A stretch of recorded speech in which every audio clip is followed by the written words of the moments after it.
We are in the room dedicated to orchestral woodwinds. Orchestral woodwinds include flutes, clarinets, oboes, and bassoons.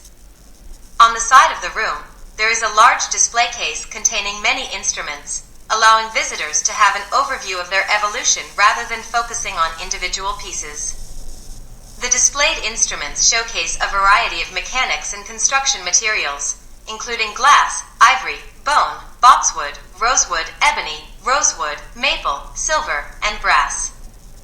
They also come in different sizes and pitch, showcasing the technical, aesthetic, and sonic changes that have occurred over time.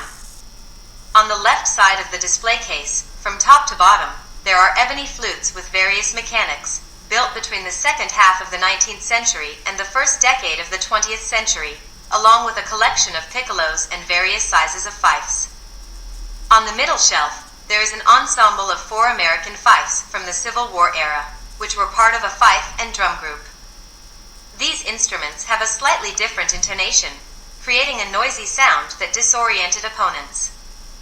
There is also a zuffalo, an instrument played with a plastic tube similar to a harmonica, with keys arranged like those of a piano, shaped like a piccolo and producing sound through reeds similar to those of an organ.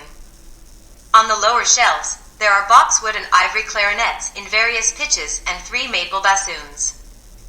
On the right side, on the upper shelves, 3 flutes owned by Antonio Mattichieri and donated by his son Bruno are displayed, along with a reconstruction of a 16th century glass instrument covered in leather and 3 unusual walking stick-shaped instruments.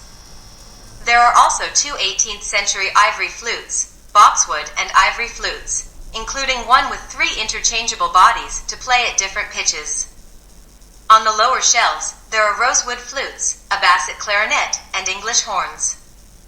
An unusual piece in this room is a small French travel piano from the Carlo X era, with a mirror, compartments for manicure, makeup, writing, and sewing, as well as a small fold-out keyboard.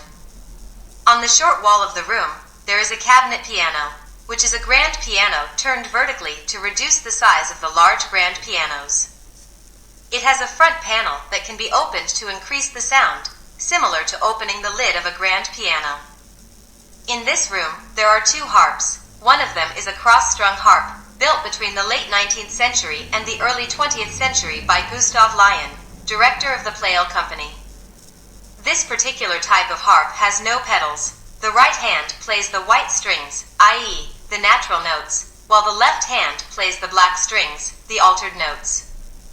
Initially, it seemed like an incredible invention, but it had a short lifespan of less than 10 years due to significant drawbacks such as considerable weight and the inability to perform glissando since the cross-strung strings are not aligned.